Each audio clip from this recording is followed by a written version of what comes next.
In 1994, I went to the University of Alabama. I was planning on doing accounting because Pat was my role model back then, and I wanted to be an accountant.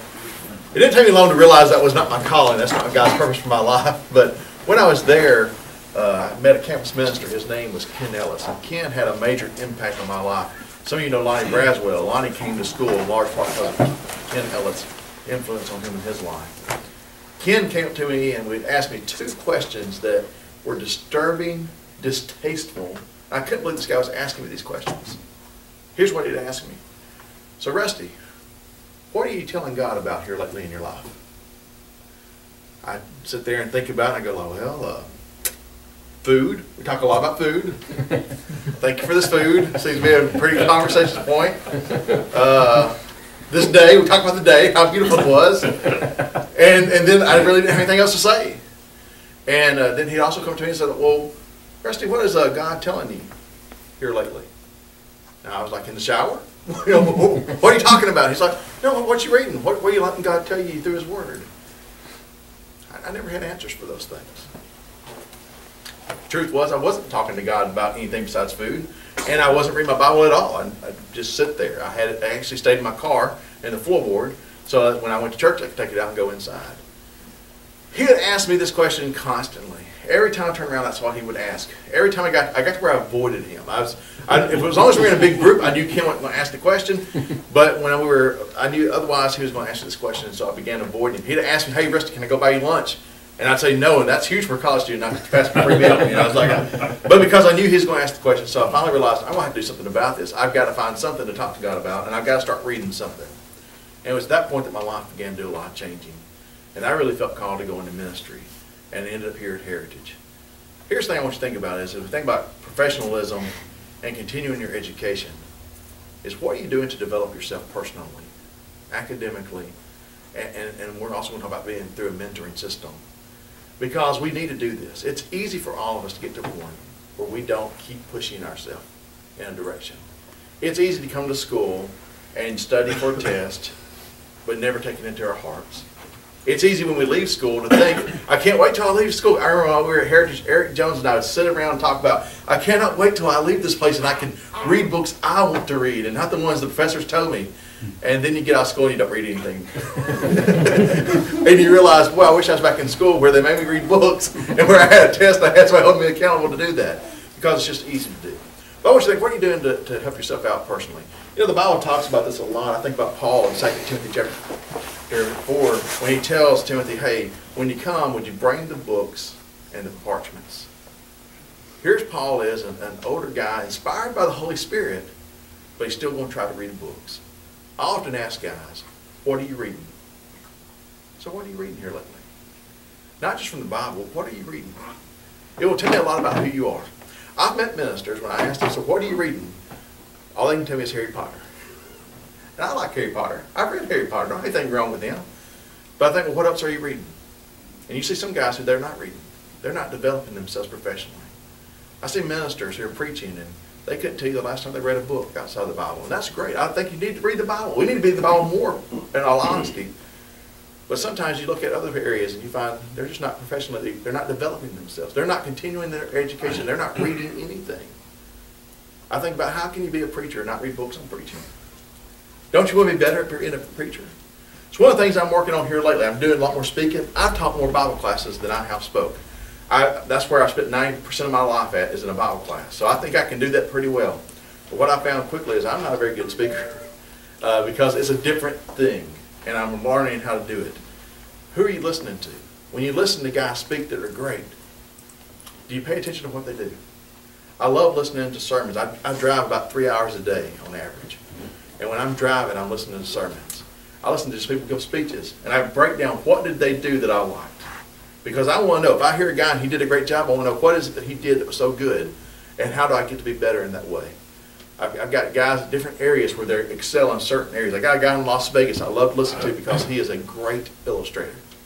And I'll listen to some of the sermons 2 or 3 times and just sit there and think, how did he do that? What did he do? I'll encourage you as you go through life, constantly develop yourself professionally. On your own personal time. Do you want to be a better preacher, a better youth minister, a better whatever? Are you reading books and materials that's going to help you do that? Are you reading through God's Word on a regular basis and feeding your soul? And you can do that as you're studying for a lesson. I believe you can do them both at the same time. But sometimes I got to take a little bit of a break. And as I'm preparing a lesson, I got to think through, how is God letting this Word speak to me as well? And constantly do that. Academics can help. I encourage everybody to get a master's degree. I got one. One, it's going to help you get a job later on. But two, it's going to help keep pushing you. I'm doing things now that I wouldn't do if Ted didn't tell me I have to do it for a grade. I don't like having to write out my thoughts. I struggle with that. Ted knows I'm struggling because I got some stuff that's late right now I got to turn in. But you know what? There's a discipline that's good to have. Because now I know I've got to put this down on paper. There are many things I would have never done, would have never learned if I didn't have someone pushing me to that direction. I'm already sitting down looking at the next semester. What can I take? I'm thinking, here's some areas I know. I know I need to be a better preacher. I know I know nothing about the book of Deuteronomy, and Ed's teaching. I'm thinking, boy, do I want to do that? Or what do I want to do? Because I'm trying to think, how can I get better, though? Because we need to keep pushing ourselves to do that. And I encourage you to do that as you go through. Paul will do that constantly. And, you know, the Proverbs writer says that a wise person treasures knowledge. And we need to know who treasure it. And are always looking to develop yourself. You're not going to be perfect, but you need to be trying to be the best you can be at something.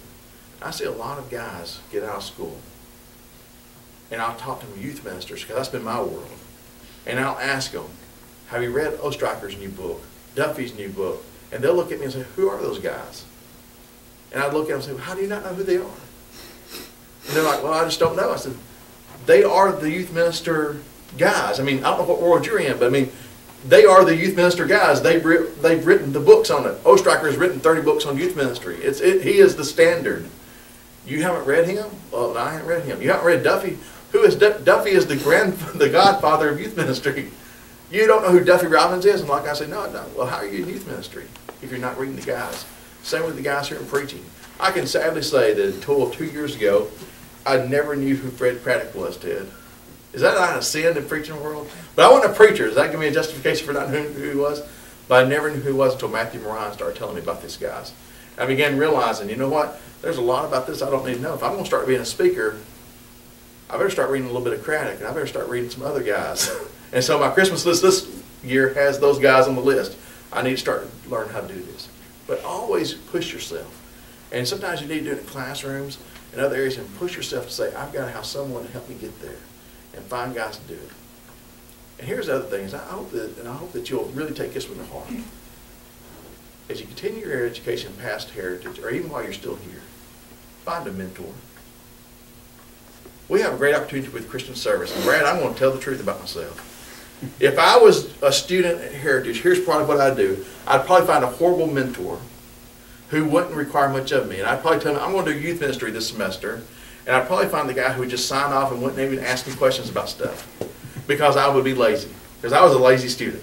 I'll admit to it. I was not a very good student. And I'd probably find a person that I could say, hey, Pat, this week I taught the kids. He said, sounds good to me. And he'd sign off and say that you're good to go. But it would not have done any good for me.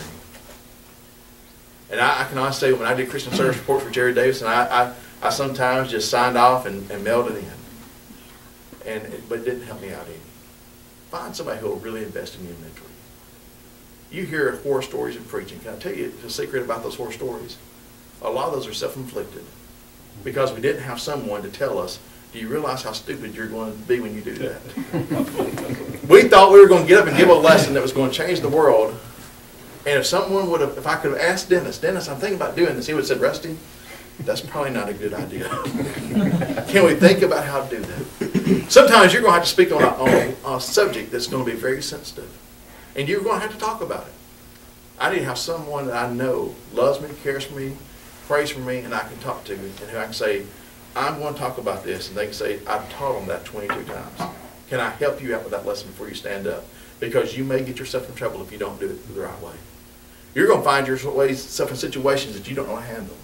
There are some things we cannot teach you at Heritage. It's just impossible. If you stayed here for 20 years, we might get to it all. But that's about the only way to do it. Because one day you're going to walk out, and you're going to have to walk into a house. And I can remember doing this. Walking up to a house, thinking to myself, this family will never be the same. Because I'm about to tell this father that his 16-year-old girl is pregnant and is about to have an abortion. And I thank God that I was able to sit in the parking lot as I'm sitting out there in their parking space, and I'm on the phone with Lonnie Jones, because I developed a friendship with Lonnie.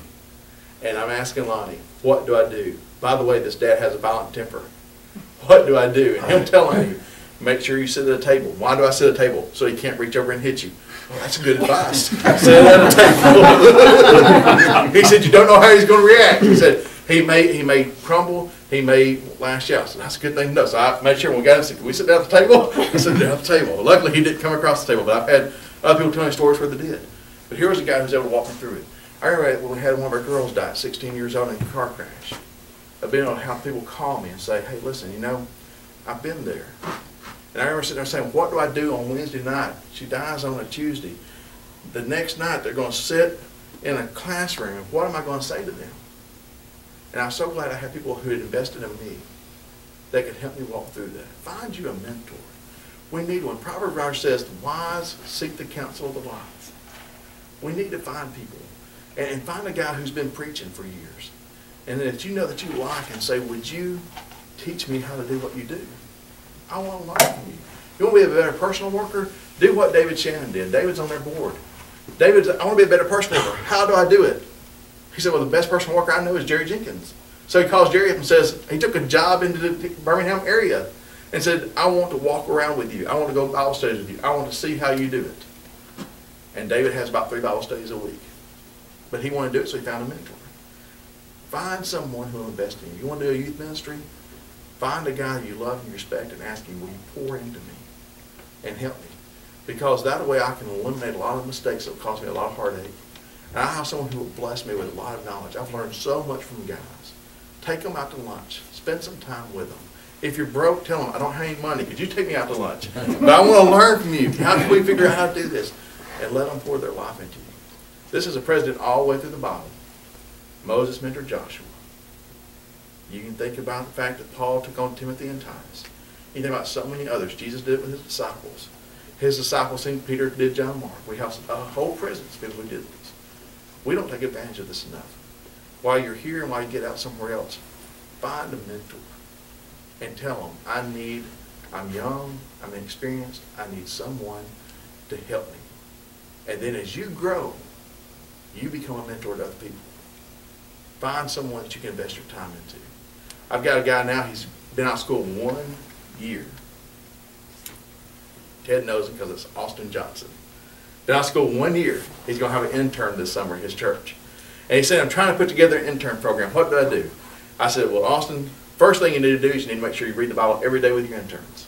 Too many people go do an internship, and when I ask them, so what did you do this summer? They went to camp, they went on a mission trip, they did lock-ins, they did this, and then I said, well, when did you read the Bible? We didn't do that. I said, make sure you read the Bible with them. I said, then you need to teach them what you know. You've got 1 year of experience. Just teach them what you know. Teach them what you've learned. Teach them what you've done wrong. Just teach them what you know so far. But find those guys doing it. As you continue your education, it's going to be imperative. The Bible constantly talks about this idea of we need to be people who are constantly learning, constantly walking.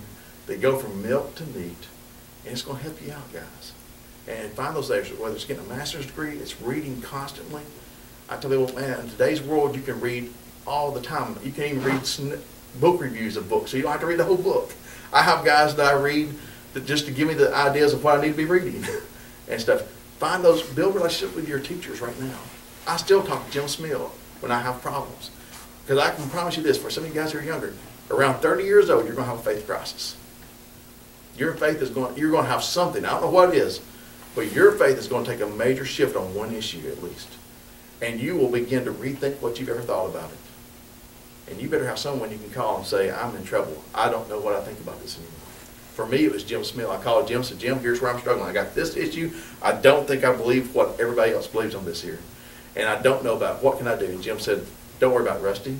It's okay. He taught me off the ledge. I was ready to go crazy. I didn't know what to do. He's like, first of all, don't get out and teach it to the kids. You'll get fired. Don't do that. Bad idea. You know, let's walk off. And he said, Rusty, I want you to go read this. I want you to read this. I want you to read this. When you get done reading those journal articles, I want you to come back and let's talk. I read them, came back, and we talked about it. I began to realize it wasn't as crisis as I thought, and he just helped me walk through the process.